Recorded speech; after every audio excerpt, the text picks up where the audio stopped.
Bismillahirrahmanirrahim. Assalamualaikum warahmatullahi wabarakatuh. Semua jelas ke? Boleh gunakan ruangan chat? Tak ada masalah, insya-Allah.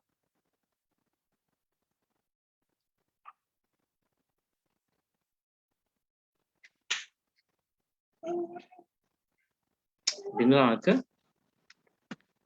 Saya takut saya cakap lagi tak dengar. Dengar Ustaz, jelas. Clear Alhamdulillah, semua. Alhamdulillah. Allah. Baik Puan Nasima, terima kasih di atas respon daripada Puan Nurha. Baik, terima kasih. Baik, daripada Puan Khatijah Yaakob daripada Kelantan. Terima kasih banyak. Okey, baik. InsyaAllah kita akan mulakan. Kita sambung iaitu cerita tentang Talut dan Jalut. Baik, bismillahirrahmanirrahim.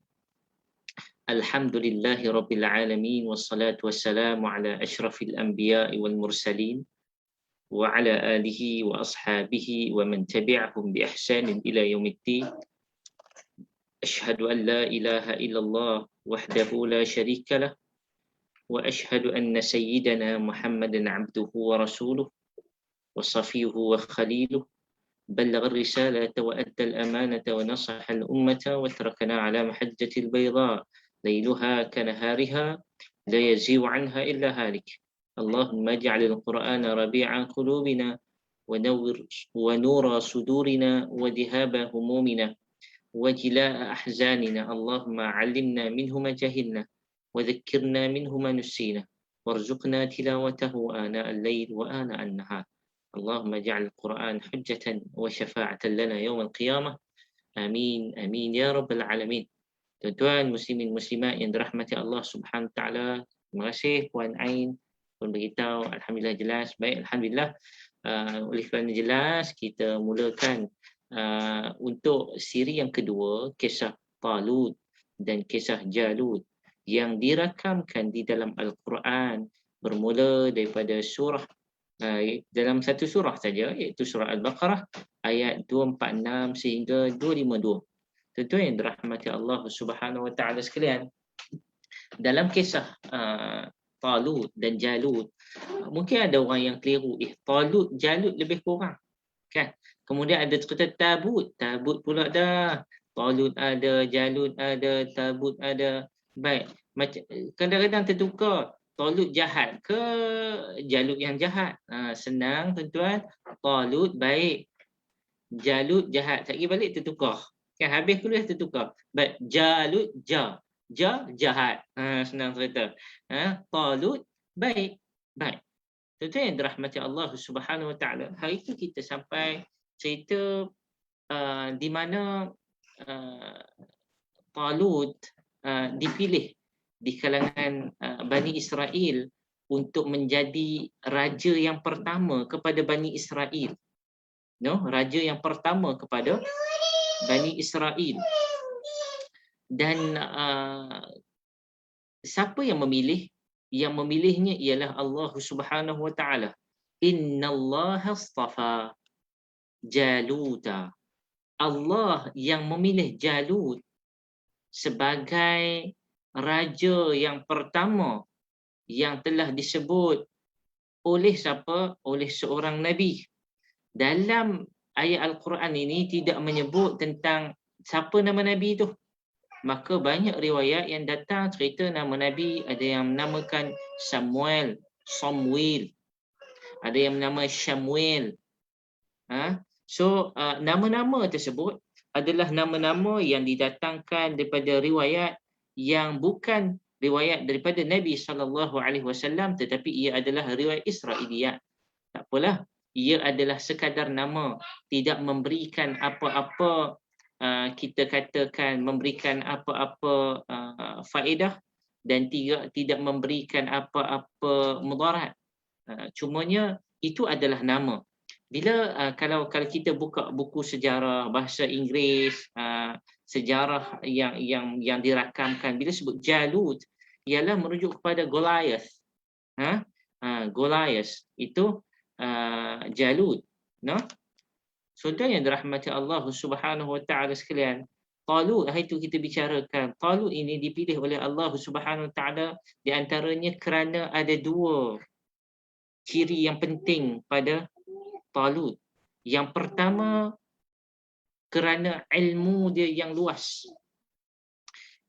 Apabila nak menjadi raja, apabila nak menjadi ketua perang, kan hari itu Bani Israel minta kepada Nabi Samuel, kita ambil namalah Nabi Samuel, bahawa kami nakkan kepada seorang ketua, seorang raja yang mana boleh memimpin kami untuk melawan Jalut, untuk mengembalikan kampung halaman kami. Untuk mengembalikan kampung halaman kami. Itu yang kami nak. Perjuangan kami ialah mengembalikan kampung halaman kami. Kami nak kembali tanah kami. Itu perjuangan kami. Macam mana sekalipun, kami akan apa? Nuqatil fi sabilillah. Kami akan berjihad di jalan Allah. Siapa yang bertemu dengan Nabi Samuel ni? Yang bertemu ialah golongan malak. Golongan pemimpin-pemimpin kabilah. Kalau kita katakan bahawa Bani Israel ada 12 kabilah utama ataupun 12 suku utama. Lihat kepada mimpi Nabi Yusuf alaihi salam, anak-anak Nabi Yaqub ada 12 orang termasuk Yusuf. Daripada 12 inilah terpecahnya ataupun suku Bani Israel bermula daripada 12 suku inilah. Begitu juga apabila kita melihat cerita kisah Nabi Musa alaihi salam, apabila mereka sampai ke Palestin, mereka minta kepada Nabi Musa alaihi salam, minta macam-macam lah. Kisah dia panjang. Cumanya Nabi Musa diminta oleh Bani Israel apa dia? Mereka minta, kami nak air, kami dahaga. Maka apa yang Nabi Musa buat? Nabi Musa melemparkan tongkat di atas batu. Atas batu, tuan-tuan. Mukjizat yang diberikan Allah. Apa jadi? Fanfajarat ithnata asyrata aina. Kan? Maka pecah batu tu, terkeluar daripada dasar daripada perut bumi ni, daripada celahan-celahan batu tersebut ada 12 air mata air. Iaitu ialah apa? Gambaran kepada ada 12 saluran yang diberikan kepada 12 suku yang digambarkan oleh ayat Quran tersebut. Maka ianya konsisten. Ayat Quran konsisten menceritakan kepada kita 12.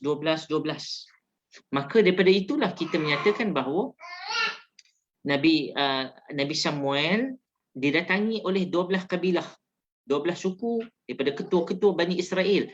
Mereka ni, tuan-tuan yang dirahmati Allah Subhanahu Wa Taala sekalian, minta apa? Minta supaya kami nak pergi berjihad untuk nak mengembalikan tanah air kami. Nak mengembalikan tanah air kami. Apabila Nabi Samuel menyatakan Allah Subhanahu Wa Taala telah memberikan kepada kamu seorang, qad ba'atha lakum Talut, Allah yang memberikan, Allah yang mengurniakan kepada kamu Talut sebagai malikah, sebagai malik, sebagai raja. Tetapi mereka tak puas hati. Mereka tak puas hati. Mereka kata apa? Mereka qalu anna yakunu lahul mulka alaina wa nahnu ahaqqu bil mulki minhu wa lam yu'ta sa'atan minal mal. Mereka mempertikaikan. Tadi nak sangat. Kan? Tadi nak sangat bila Allah bagi. Nabi Samuel menyatakan Allah yang memberikan. Kita katakan Allah yang memilih dia. Memilih Talut. Innallaha astafa. Allah yang telah memilih dia. Maka mereka mempertikaikan. Mereka kata apa? Mereka kata tak boleh. Sepatutnya di kalangan kami inilah, kami yang kaya-kaya ni, kami ada kelebihan, kami ada harta, kami ada material, kami ada pengikut, kami ada pengaruh. Sedangkan dia ni budak miskin. Kalau dalam riwayat menyatakan bahawa Talut adalah seorang petani yang miskin. yang tidak diberikan perhatian langsung. Tetapi di sana Allah Subhanahu wa taala memilih kerana apa tuan-tuan? Kerana kata Allah Subhanahu wa taala menceritakan semula di dalam surah Al-Baqarah, kita dah baca ayat innallaha astafahu, Allah memilih dia. Perkataan istafa daripada perkataan safwa, maksud dia apa? Allah memilih daripada sudut keagamaan dia. Allah telah menyaring dari sudut hati dia. Maka Allah Subhanahu Wa Taala memilih kerana ketakwaan yang ada pada Talut. Kualiti daripada dalam, inside out, dikeluarkan sebagai seorang yang bakal menjadi raja tadi. Tak cukup dengan itu, Allah Taala kata apa? Wazadahu bastatan fil ilmi wal jismi. Dia ni ada kelebihan. Yang pertama, ilmu. Bila kata kita nak pergi berperang, dia ada kelebihan dalam ilmu peperangan. Dia ada kelebihan yang tidak ada pada yang lain. Wazadahu, tambahan yang orang lain tidak ada.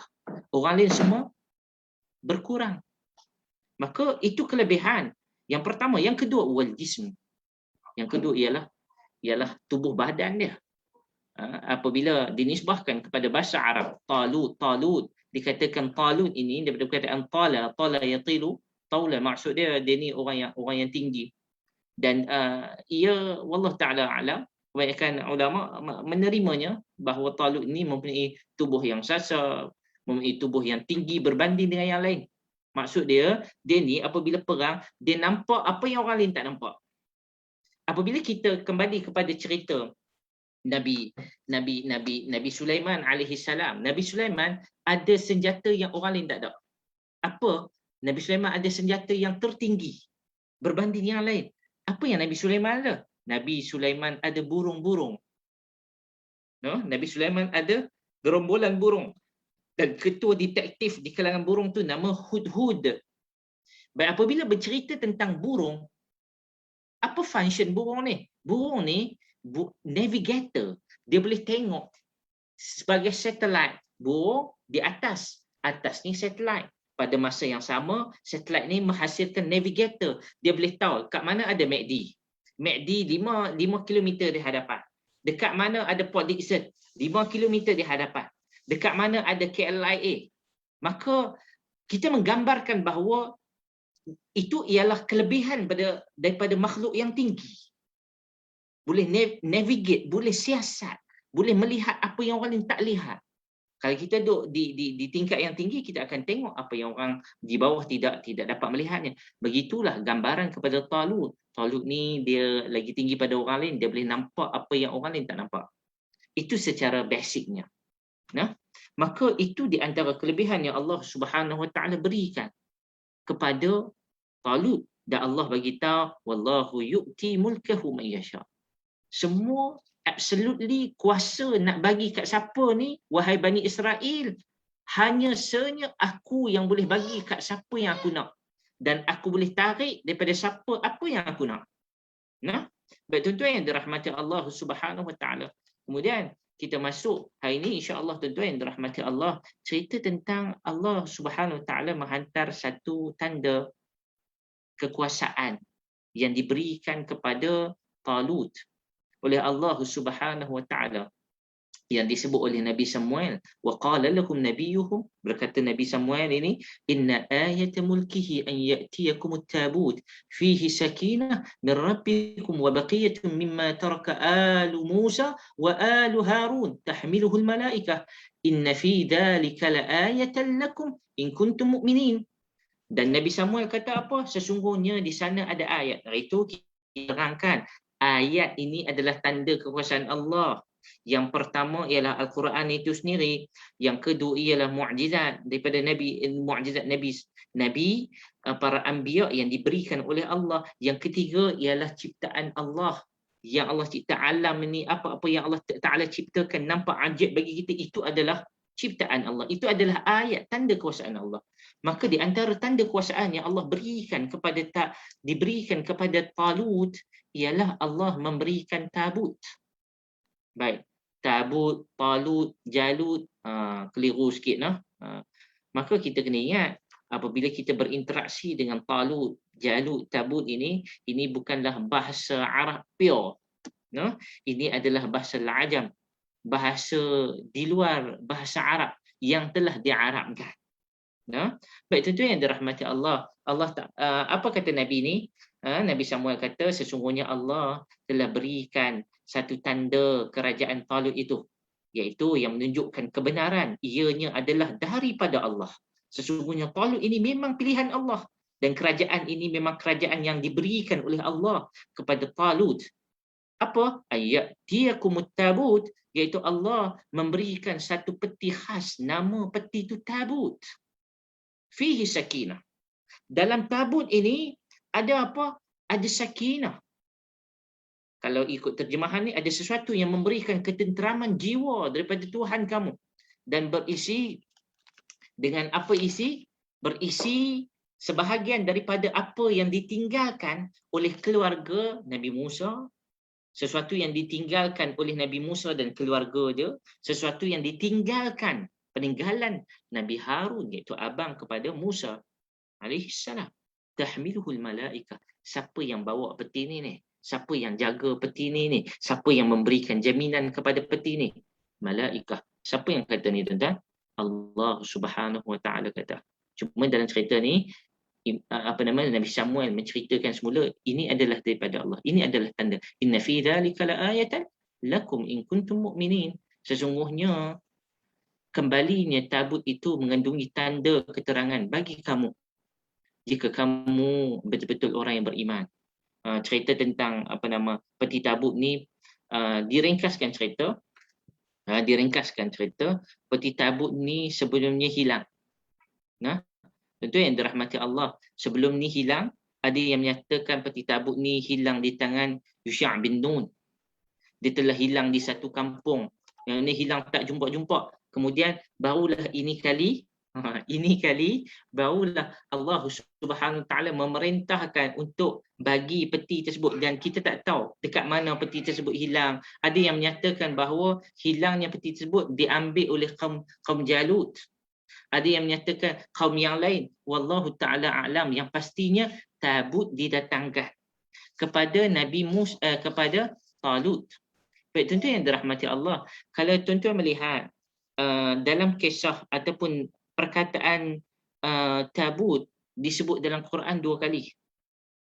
Yang pertama cerita tentang Nabi Musa alaihi salam yang Allah memerintahkan tabut ini. Tabut ini adalah peti.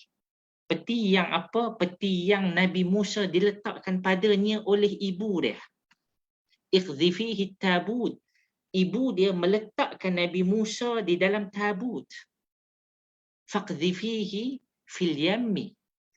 Maka mereka iaitu Nabi Musa, emak Nabi Musa alaihi salam letakkan di dalam yammi, di dalam sungai. Sungai apa? Sungai Nil. Yammi ni berbeza dengan nahri. Kita menceritakan yang ni nahrin. Yang ni sungai. Sungai ni air dia tak sebanyak Yammi. Yammi ni air dia banyak. Maksud di sungai Nil ini gambaran kepada airnya banyak. Sedangkan nahri ini yang kita katakan tentera Talut sampai dekat sungai, sebatang sungai yang dinamakan dengan nama yang dinyatakan sebahagian mu'arrikhun, ahli sejarah menyatakan bahawa ia adalah sungai syariah. Yang dinamakan sekarang ni adalah sungai Jordan. Yang terletak di negara Jordan lah. Palestin dan Jordan bersebelahan. Ia adalah di antara sempadan Jordan dan Palestin.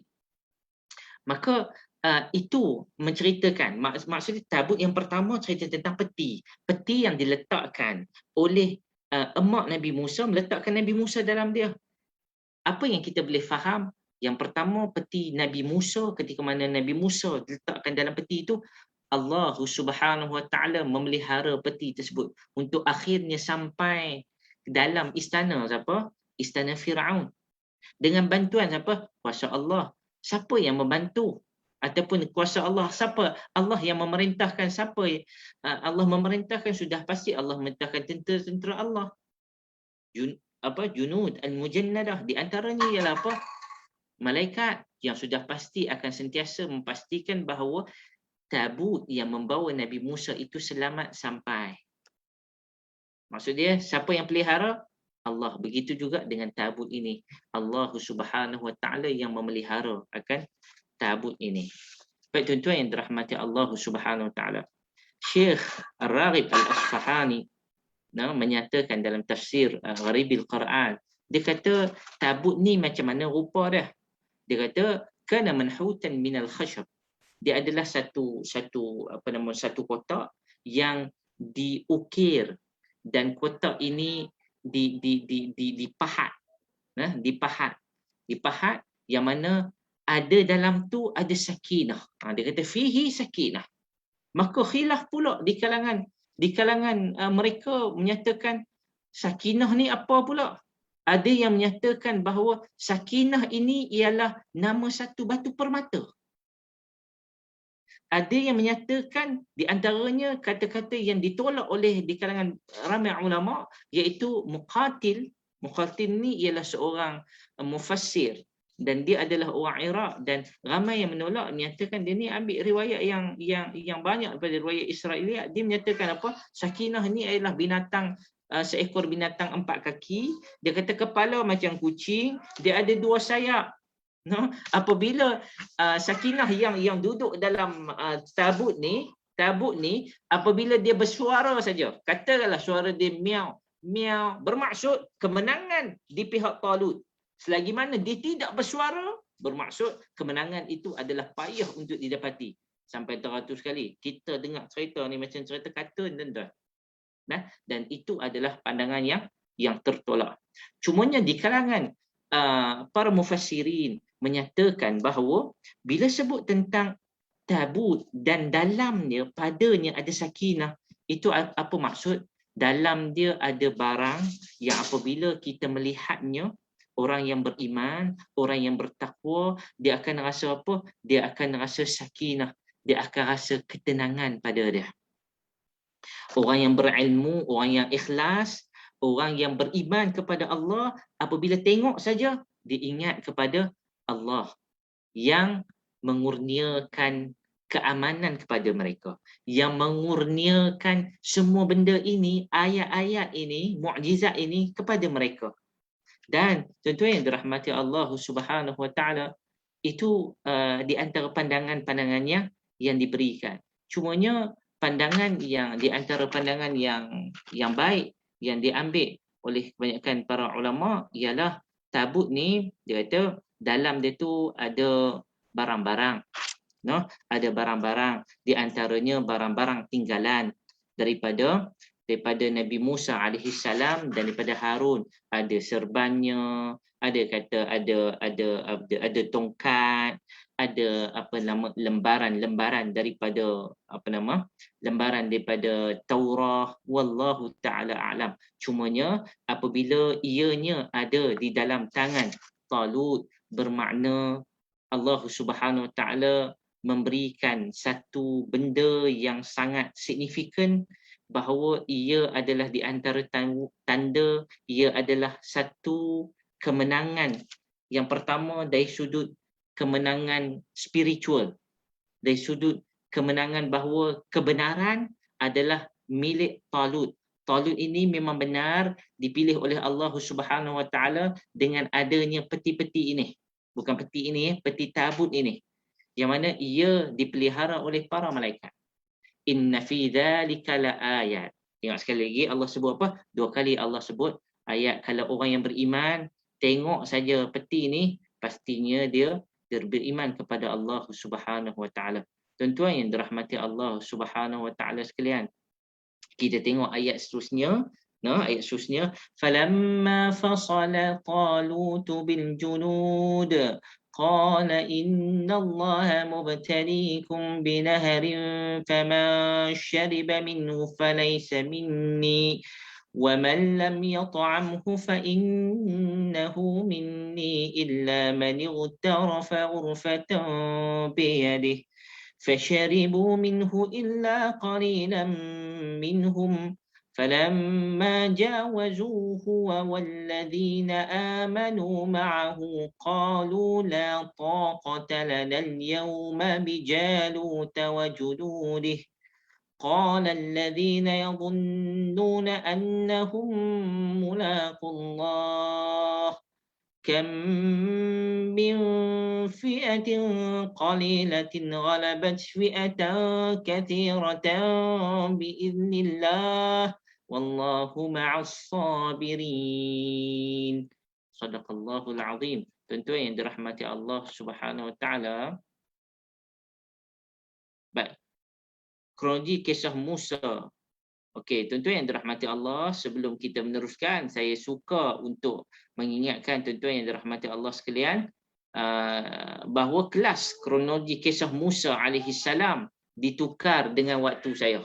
No, saya ada pertukaran. Kami buat exchange di antara saya dengan Ustaz Yusuf Arba'in, no, PU Yusuf.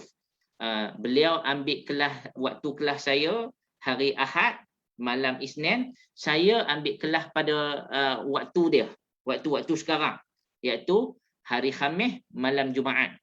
No, hari Khamis malam Jumaat.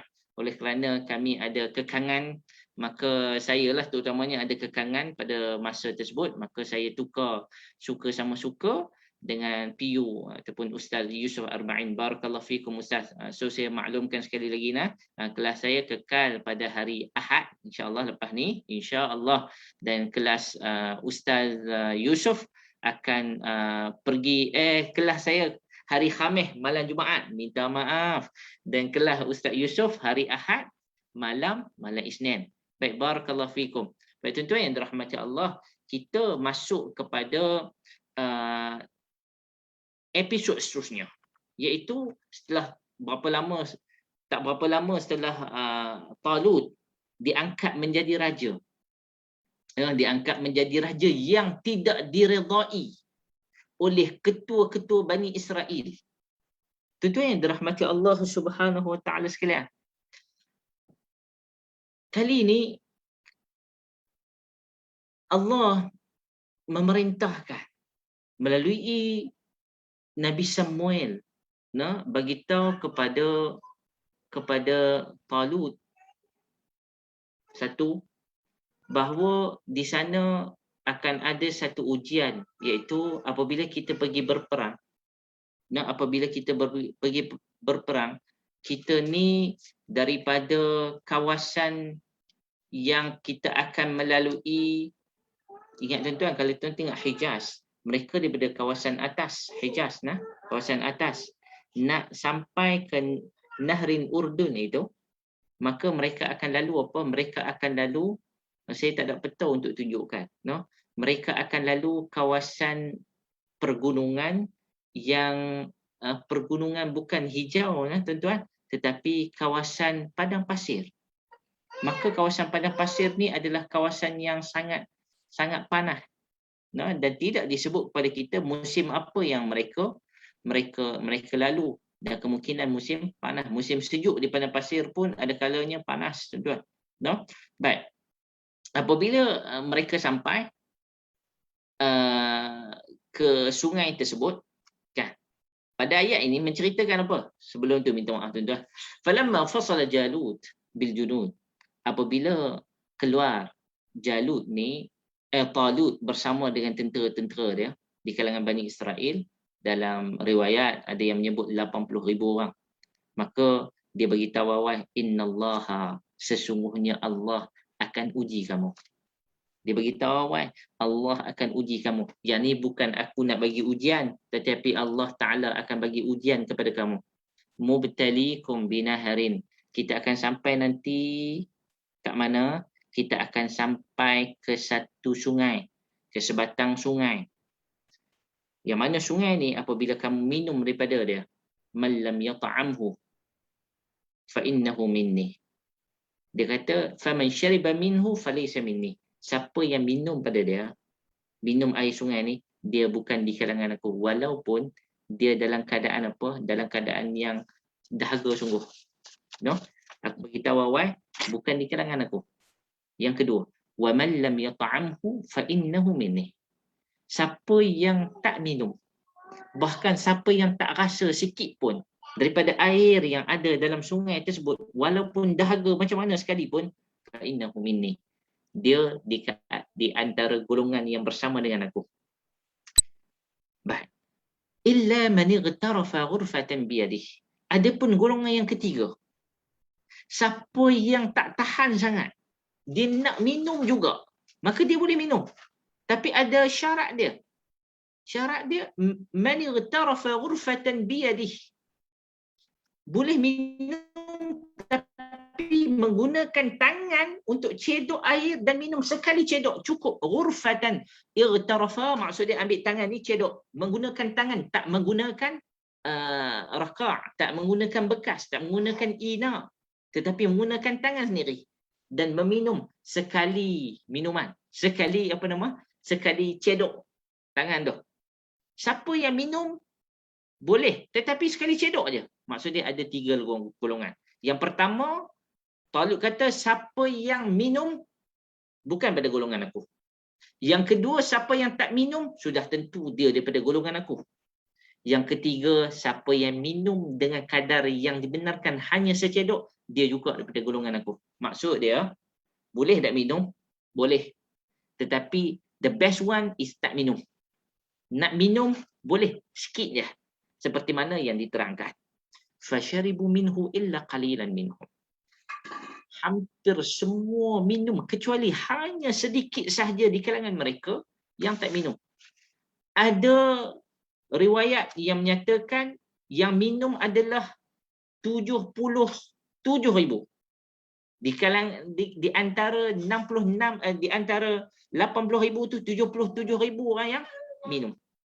Ada pula di kalangan mufassirin yang banyak mengambil pandangan ini, pandangan yang kedua ni menyatakan bilangan mereka yang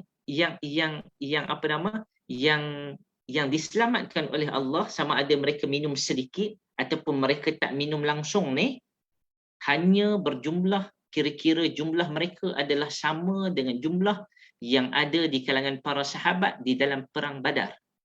Maksudnya di antara 300 hingga 317. Khilaf di kalangan para ulama berkaitan dengan perang Badar. Ada kata 311, 313, 314. Maksudnya 300 lebih. 300 lebih. Hanya 300 lebih je. Daripada berapa? 80,000. Maksudnya yang lain semua bakal tewas. Baik. فَلَمَّا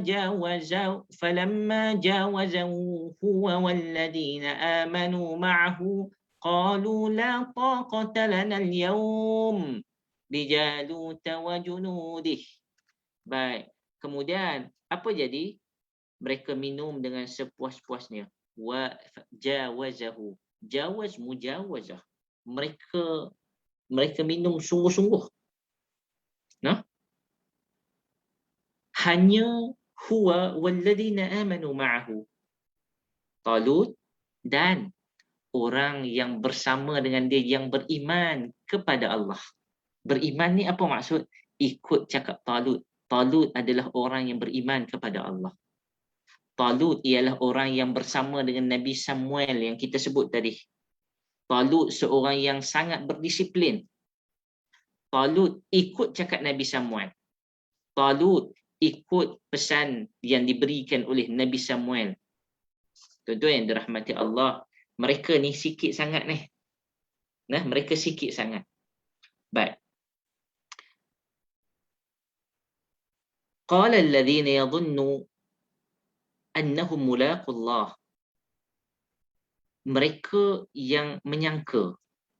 Mereka yang menyangka bahawa mereka bakal menemui Allah Subhanahu Wa Taala. Tuan-tuan yang dirahmati Allah Subhanahu Wa Taala, kenapa ada kata-kata begini? Mereka sangka mereka akan bertemu Allah ni, maksudnya mereka sangka orang yang beriman ni, mereka lawan tentera Jalut, mati mereka. Mereka lawan tentera Jalut, confirm kami tak boleh pergi . Sebab tentera Jalut, tuan-tuan yang dirahmati Allah, terlalu ramai. Apabila dilihat daripada jauh, tentera Jalut ini tidak nampak daratan apabila nak dilihat. Kumpulan yang pertama datang, ingat kot habis dah, rupanya ada lagi. Kumpulan kedua, rupanya tak habis, ada lagi. Kumpulan yang ketiga, kumpulan yang keempat, kumpulan yang kelima. Sehingga kan dilihat di bukit tersebut, di kawasan tersebut, dipenuhi dengan tentera Jalut yang sangat menggerunkan. Dahlah mereka ni bengih ganah. Bertambah lagi ke orang kata Bani Israel ni, apabila melihat mereka sangat ramai, mereka ni 80,000 dah cukup ramai. Kan? Kemudian dah minum air yang tidak dibenarkan tu, mereka dah jadi malah dan sebagainya. Maka tuan-tuan yang dirahmati Allah Subhanahu Wa Taala, mereka melihat dalam jumlah yang sangat ramai tersebut, yang berbaki ni hanya 300 lebih dah. Apabila mereka melihat, apa kata mereka? Kam min fi'atin qalilatin ghalabat fi'atan katsiratan biiznillah wallahu ma'as sabirin. Berapa banyak yang pernah terjadi sebelum ini, golongan yang sedikit berjaya menewaskan golongan yang banyak dengan izin Allah, dan Allah sentiasa bersama dengan orang-orang yang sabar. Baik tuan-tuan yang dirahmati Allah Subhanahu Wa Taala, kita katakan bahawa kalaulah boleh ditulis dengan tinta emas, kata-kata ini pastinya akan tertulis dengan tinta emas. Sebab mereka kata apa? Kalaulah dengan jumlah kami yang sedikit, jumlah kita yang sedikit ini, dengan izin Allah, dengan kuasa Allah, kalau kita melihat sejarah-sejarah yang lalu, berapa ramai orang yang sedikit telah mengalahkan golongan yang ramai. Dan tuan-tuan yang dirahmati Allah Subhanahu Wa Taala, ayat ini dibacakan oleh Nabi kepada para sahabat. Kepada para sahabat. Tuan-tuan yang dirahmati Allah Subhanahu Wa Taala, sebelum kita cerita tentang tu, menarik untuk kita tengok sedikit sahaja tentang irtarafa ghurfatan. Salah satu pandangan yang diberikan menyatakan bahawa irtarafa ghurfatan ni, apabila mereka minum sedikit itu, ada sebab kenapa Talut minta suruh minum sedikit. Kebanyakan apabila dah melalui kawasan yang gersang, kawasan yang kering, kawasan padang pasir yang tidak ada apa-apa, apabila mereka jumpa sungai, mereka minum sesungguh-sungguhnya. Maka irtarafa ghurfatan biyadih ini hanya mengambil seteguk saja, ia adalah gambaran kepada ramai di kalangan saya terbaca satu artikel yang dibuat oleh seorang pelajar sarjana daripada Indonesia, saya tak ingat nama dia. Dia menamakan istilah ni, mungkin dia adalah i'jaz ilmi. Dia kata ini adalah hiponatremia. Maksud dia hiponatremia ni ialah apa? Kadar dalam badan kita ni, dalam badan kita ni memerlukan air dalam 3 hingga 4 liter satu hari. Tapi kita tak boleh consume 3-4 liter dalam sekali, 4 liter terus dalam satu masa. Ia boleh jadi hiponatremia ni. Maksud dia boleh jadi jam badan kita dalam keadaan sangat letih, macam kita berlari. Tuan-tuan, apabila kita berlari maraton, saya adalah sikit-sikit orang kata pengalaman masuk half marathon 21 km. Apabila kita masuk dalam 10 km, saya masuk dalam 5 km, saya dah perlu air. Maka kita tak boleh dapat 2 botol 2 liter sekali, teruk 2 liter habis sekali. Kita akan jadi lepas tu habis. Kita tak boleh lari lepas tu, jam. Perut kita jadi jam. No? Perut kita jadi jam. Maka tuan-tuan yang dirahmati Allah, mereka menamakan ini sebagai hiponatremia. Apa yang terjadi kepada tentera yang apabila jumpa air dekat sungai ni, makan banyak-banyak, sesungguhnya mereka mengidap hiponatremia ni. Wallahu ta'ala alam. Itu salah satu kata-kata ataupun salah satu pandangan yang diberikan oleh ahli yang mengkaji tentang isu ini. Wallahu ta'ala alam. Baik, cumanya menariknya tuan-tuan yang dirahmati Allah Subhanahu Taala, apabila kita melihat betapa ayat ini, kita melihat background ayat ini. Ini adalah surah Madaniyah, surah Al-Baqarah. Dan ayat ini tuan-tuan yang dirahmati Allah Subhanahu Taala, kalau kita buka Quran, kita jumpa yang ni dulu. Kan? Maksudnya kita jumpa dalam surah Al-Baqarah. Dalam surah Al-Baqarah ni, tuan-tuan yang dirahmati Allah Subhanahu Wa Taala, sebelum kita jumpa dalam surah yang sama, tuan-tuan, dalam surah yang sama, sebelum kita jumpa ayat ni, tuan-tuan, kita akan jumpa ayat yang panjang bermula daripada ayat 180. No?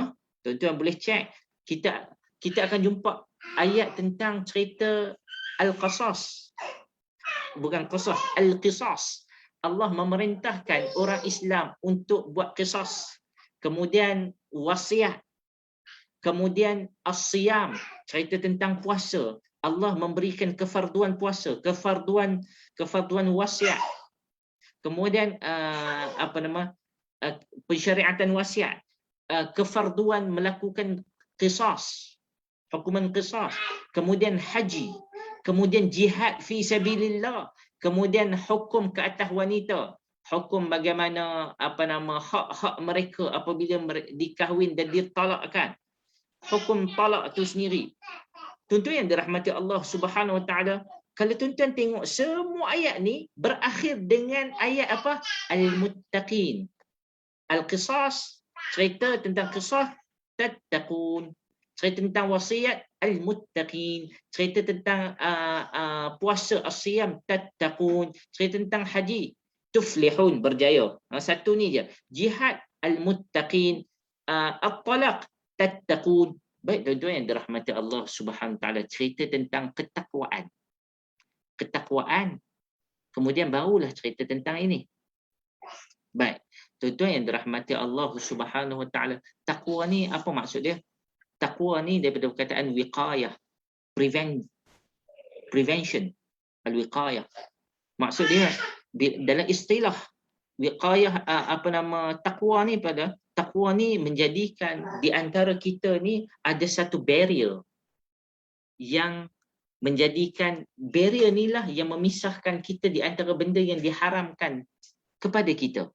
Itu maksud takwa, tattaqun. Bermaksud Allah Subhanahu Wa Taala nak meletakkan satu barrier di antara kita dan di antara maksiat ataupun di antara perkara yang diharamkan oleh Allah Subhanahu Wa Taala. Cumanya tuan-tuan yang dirahmati Allah, Allah kan suruh kita buat qisas, wasiat, siyam, haji, jihad, apa semua ni.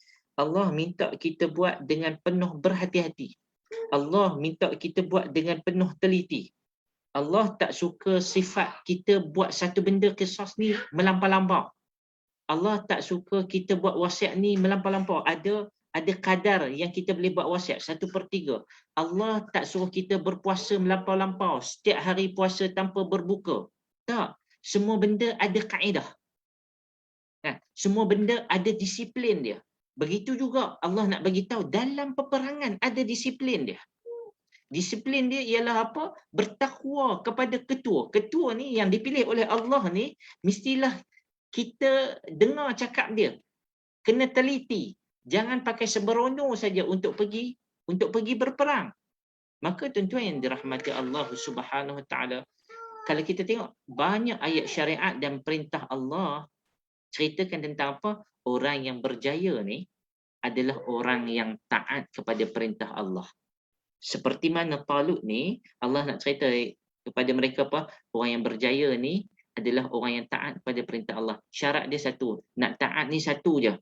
Saya pesan kepada diri saya pesan kepada tuan-tuan, wallahu ma'as sabirin. Allah bersama dengan orang-orang yang sabar. Dia kena sabar.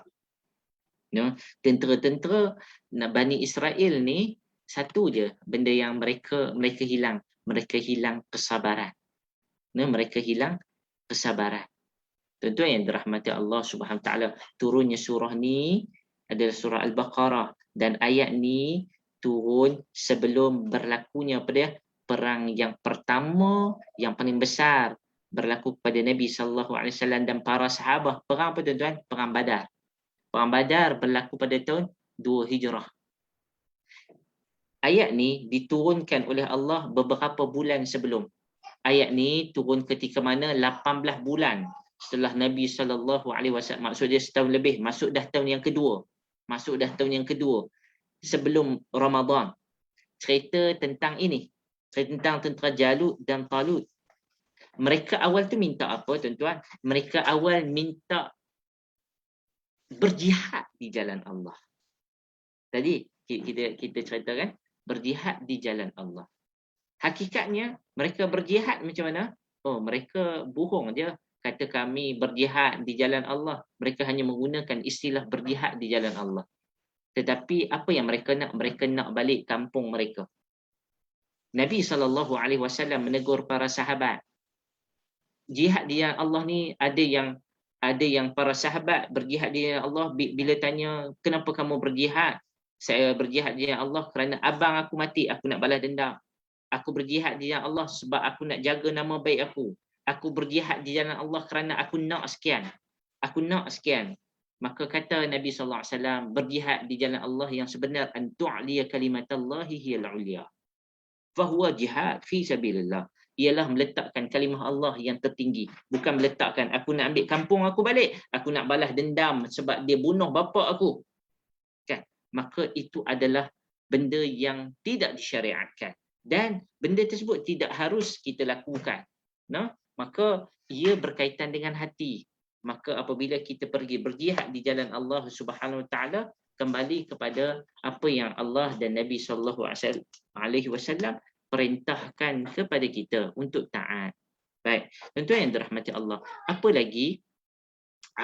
Kalau kita tengok tuan-tuan, kan, kalau kita tengok betul-betul, Allah menukarkan kiblat.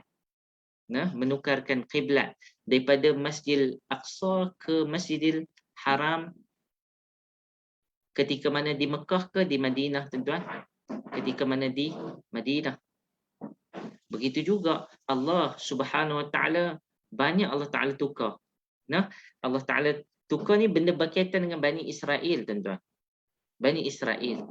Bani Israel Allah Taala tukar, tengoklah. Allah Taala tukar daripada Masjid Aqsa, kita berkiblatkan Masjid Aqsa, tukar ke Masjidil Haram. Masjidil Haram tempat Bani Ismail. Masjid Aqsa Bani Israel. Bani Israel tetap beriman. Mereka yang beriman kepada Allah, siapa yang sembah Allah, berimanlah kepada Allah. Baik. Tuan-tuan, pada masa yang sama berlaku satu lagi pertukaran. Tuan-tuan tengoklah, Bani Israel awalnya mereka nak raja, kan? Nak raja di kalangan mereka supaya mereka berjihad, betul? Last sekali mereka nak bersama tak? Tuan-tuan, mereka meninggalkan sehingga mereka kata qalu la taqata lana al-yawm bi Jalut wa junudih. Kami tak mampu dah nak lawan, kami dah tak larat. Sama ada mereka tak larat ataupun merujuk balik kepada kes mereka sebelum tu, presiden kes mereka adalah mereka takut. Sehingga Nabi Musa alaihissalam sendiri pun pergi berperang, mereka kata idhab anta, kan, pergilah kamu dan Tuhan kamu, wa rabbuk, idhab anta wa rabbak, pergilah kamu dan Tuhan kamu, pergi berperang. Tentu yang dirahmati Allah Subhanahu Wa Taala, ini juga terjadi kepada mereka sebelumnya telah selepasnya diceritakan sekali lagi berlaku pula. Seolah-olah macam mana? Aku ingat berlaku kat datuk nenek moyang kamu Nabi Musa dulu je. No? Datuk nenek moyang kamu zaman Musa dulu, perangai, rupanya perangai tu kamu ulang balik zaman Jalut, zaman Talut ni. Nak lawan Jalut kamu takut, kamu tinggalkan hanya 313 orang ni di kalangan yang beriman betul-betul sahaja. Itu menunjukkan kepada kita perangai mereka masih sama. Dan perangai mereka masih sama apabila Allah Subhanahu Wa Taala pilih, sebelum tu pilih apa? Talut di kalangan mereka. Mereka kata apa? Talut ni bukan kaya pun di kalangan kami pula dah. Sebelum tu nak sangat raja, bagi raja petikai pula. Kemudian Allah Subhanahu Wa Taala, tuan-tuan, Allah, kalau Allah nak ganti satu-satu kaum, Allah Taala boleh ganti anytime. No, anytime. Allah Taala nak memusnahkan kaum Lut, Allah Taala boleh waja'ala 'aliyaha safilaha anytime. Allah Taala nak musnahkan kaum Nabi Nuh alaihi salam, Allah Taala hantar banjir besar. Boleh tak tuan-tuan? Boleh. Tetapi Allah Taala tinggal kita cerita tentang Bani Israel ni, Allah Taala tukar benda lain. Allah Ta'ala tukar. Yang pertama, sebelum tukarnya Masjidil Aqsa kepada Masjidil Haram, Allah Ta'ala tukar apa? Nabi. Daripada Bani Israel kepada Bani Ismail. Asalnya daripada rumpun yang sama, Nabi Ibrahim. Tapi bawah tu pecah sikit je, tukar daripada Bani Ismail telah diletakkan Nabi SAW adalah Nabi yang terakhir kepada semua manusia, bukan sekadar Bani Israel. Mereka tolak tak? Mereka tolak. Kemudian Allah Ta'ala tukarkan daripada Masjidil Aqsa kepada Masjidil Haram. Berlaku lagi pertukaran. Ini menunjukkan kepada kita Allah seolah-olah memberikan gambaran kepada kita, mereka ni Yahudi ni dah melampau, Bani Israel ni dah melampau, Allah tukar Nabi. Sebab apa? Mereka ni melampau sehingga mereka sanggup untuk yaqtulunal anbiya, mereka membunuh para nabi. Nabi Zakaria sehingga mereka dibunuh. Nabi Zakaria belah dua dia. Dan Allah Ta'ala tukar bukan sekadar Nabi, Allah Ta'ala tukar kiblat daripada Masjidil Aqsa ke Masjidil Haram yang melahirkan Nabi SAW dan melahirkan Nabi SAW daripada Bani Ismail. Tuan-tuan yang dirahmati Allah Subhanahu Wa Ta'ala, itu juga boleh terjadi kepada kita. Maksudnya Allah Ta'ala boleh tukar anytime. Allah Ta'ala juga boleh tukar kita anytime. Itu yang dirahmati Allah Subhanahu Wa Ta'ala. Wallahu ma'as sabirin. Allah bersama dengan orang-orang yang sabar. Sebab itu kalau kita tengok Nabi SAW sangat sayang kepada golongan tentera yang dinamakan sahabat Nabi. Dalam Musnad Imam Ahmad, Imam Ahmad menyusun apa? Ahlu Badar, ahli Badar. Kerana ahli Badar adalah gambaran kepada mereka yang taat kepada Allah, yang taat kepada Rasul, mereka yang sabar. Mereka ini seperti mana Jalut dan tentera-tenteranya, iaitu mereka diuji oleh Allah Subhanahu Wa Ta'ala dengan ujian. Tuan-tuan, tentera Talut ni kita kena bayangkan macam ni. Tentera Talut yang 313 ni, orang yang mengelak untuk perang ni, yang patah balik tak nak pergi perang ni, ada berapa? 77,000. 79,700. Ramai tak tuan-tuan? Ramailah. Mereka kata, "Alah, tinggal 313 orang, tinggal 300 orang. Jom balik lah. Bukan boleh buat apa, hang tengok tak tentera sana kan ramai." Tuan-tuan, kalau orang cakap kita gitu, kita buat apa? Kalau saya lah, balik bungkus lah. Balik bungkus. Tapi tidak bagi mereka. Sebab mereka sangat yakin betapa kam min fi'atin qalilatin ghalabat fi'atan katsiratan biiznillah. Hanya saja dengan izin Allah, jumlah itu tidak penting. Berapa banyak mereka yang sebelum ini, jumlah yang sedikit mengalahkan jumlah yang lebih besar. Inilah ayat yang mentarbiah Nabi, mentarbiah sahabat-sahabat Nabi ridwanullahu alaihim ajma'in. Untuk apa? Untuk berperang, untuk bertemu musuh di medan apabila berjihad di jalan Allah Subhanahu Wa Ta'ala. Sebab itu apabila tentera Talut dan Jalut, kita pergi ayat yang seterusnya, Talut dan Jalut ini, tentera Talut ini, apabila mereka bertemu dengan Jalut, diceritakan pada ayat 250, walamma barazu li Jalut wa junudih qalu rabbana afrigh alaina sabra wa thabbit aqdamana wansurna 'alal qaumil kafirin. Walamma barazu, apabila mereka telah sampai melihat dengan jelas tentera Jalut. Jelas macam mana? Tengok kat mana-mana tentera Jalut ada. Maksud dia macam semut, banyak sungguh. Kita ni sikit nak lawan dengan tentera Jalut yang sangat obviously sangat banyak. Kalau ikutkan on paper macam tu. Qalu, mereka angkat tangan, mereka berdoa kepada Allah, afrigh alaina sabra. Allah ceritakan sekali lagi, tuan-tuan yang dirahmati Allah Subhanahu Wa Ta'ala, tuan-tuan kena bayangkan, mereka ni berdoa, Nabi cerita balik. Kan Nabi cerita balik ni. Nabi baca Al-Quran ni, cerita balik betapa mereka berdoa kepada Allah, afrigh alaina sabra. Ya Allah, limpahkanlah kesabaran kepada kami. Wa thabbit aqdamana. Ya Allah, teguhkan tapak kaki pendirian kami. Wansurna 'alal qaumil kafirin. Benangkanlah kami ke atas kaum yang melampau ini, kaum kafir ini. Baik, tuan-tuan, apabila mereka berdoa kepada Allah, Rabbana afrigh 'alaina sabra. Mereka tak minta menang tu Mereka minta apa? Kami ni 300 orang ni nak berhadapan dengan jumlah yang kami sendiri tak tahu ni. Afrigh 'alaina sabra. Ya Allah, afrigh, limpahkan ke atas kami kesabaran. Tuan-tuan, afrigh ni maksud dia daripada perkataan faraghun ni maksud dia kosong. Ni saya ada botol ni dikosongkan, kosong, jadi kosong. Yang tu maksud dia faragh, waqtul faragh, iaitu waktu kosong, kan? Dua nikmat yang Allah beri yang mana manusia sering kali terlupa. Yang pertama adalah waqtul faragh, iaitu waktu kosong. Kita bayangkan botol ini dikosongkan. Apa yang mereka minta doa kepada Allah? Ya Allah, penuhkan. Maksud lawan pada kosong ni. Penuhkan kepada kami dengan kesabaran. Apa maksud kosong kat sini? Limpah. Maksud dia, kami ni tak ada apa dah dalam hati kami, dalam diri kami kosong. Kami hanya nakkan kamu, ya Allah, limpahkan kepada kami, berikan kami kesabaran untuk berhadapan dengan musuh yang sangat ramai, yang kami tak tahu berapa ramai mereka. Limpahkan, penuhkan, jangan kosongkan, hilangkan gentar kami, berikan kesabaran kepada kami, tahan. Apa maksud sabar, tuan-tuan? Tahan. Sabar ni maksud dia tahan. Sabara mana'a, tahan. Jangan kami ganjakkan hati kami. Hati kami kena kukuh. Wathabit aqdamana.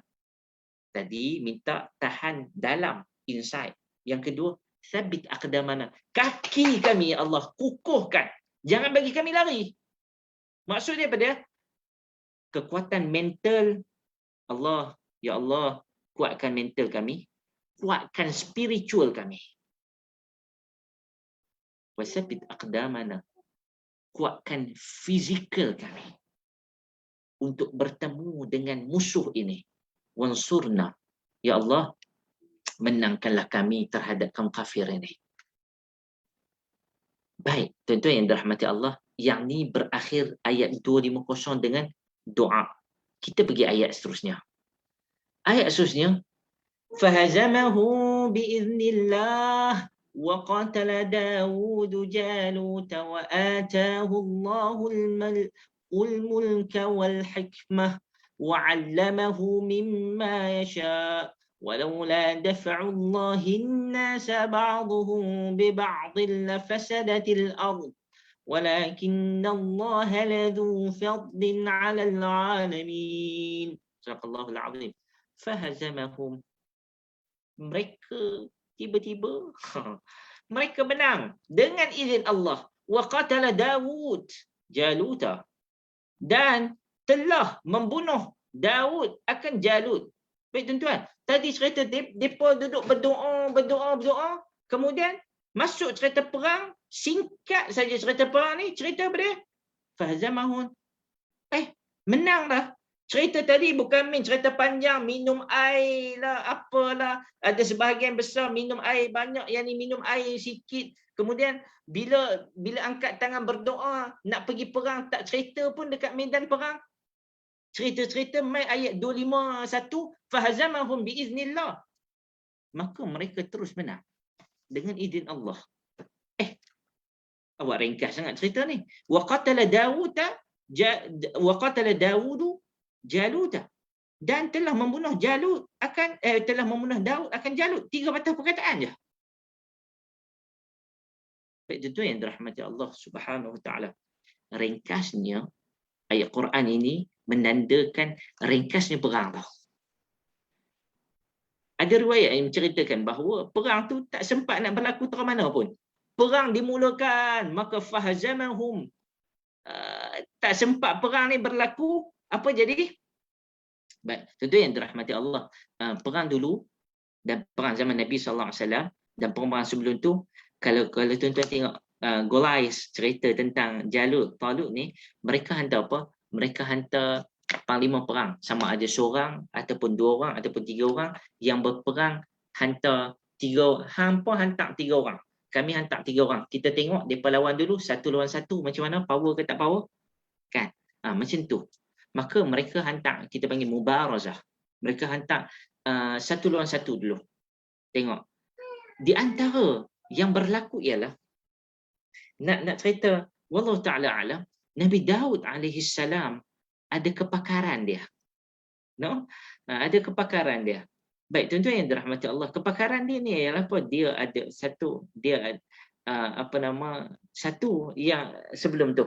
Kita selama ni kita duk cerita Jalut. Kan? Tiba-tiba keluar nama Daud. Talut, Jalut, Tabut, Daud. Kan? Tiba-tiba keluar nama Daud. Sebelum tu tuan-tuan, ada tak cerita Daud? Tak ada. Tiba-tiba main mana Daud ni? Kan? Okey, baik. Yang pertama kita tengok ayat ni. Ayat ni ceritakan kepada kita, perang ni, maka mereka menang perang tu. Fa itu yadullul 'alal fawr. Menunjukkan perang tu jadi begitu cepat. Dan cepatnya perang tu, cepatnya Jalut ni yang sangat power ni kalah. Macam mana boleh kalah? Sebab Daud dah bunuh Talut awal. Apabila mereka melihat Talut ni awal dah jatuh dah, mereka kata apa? Ketua kami yang paling hebat pun dah jatuh dah, kami tak boleh lawan lah. Baik, mubarazah yang kita ceritakan tadi. Daud ni sewaktu perang ni berlaku, umur adalah belasan tahun dan belum diangkat menjadi nabi lagi, belum ni. Nah, baik, apa yang Daud buat apabila mubarazah ni? Daud dia orang Kedah kata terbih. Terbih ni lastik. Nah, itu di antara senjata yang ada pada waktu tersebut. Wallahu ta'ala alam, dalam riwayat Israiliyat cerita Jalut ni, pakaian perang dia macam mana? Pakaian perang dia penuh dengan besi ni. Penuh dengan besi. Sehingga kan semua benda, semua senjata tak dapat nak serang badan dia sebab semua besi. Kecuali satu je, bahagian mata. Bahagian mata ni nak bagi nampak kaedah tutup besi tutup mata, nak pergi perang je lah. Maka dibuka bahagian mata. Maka apa jadi? Yang kata Daud, dia ambil lastik tu, very punctual, sangat accurate. Bukan punctual dia, sangat accurate.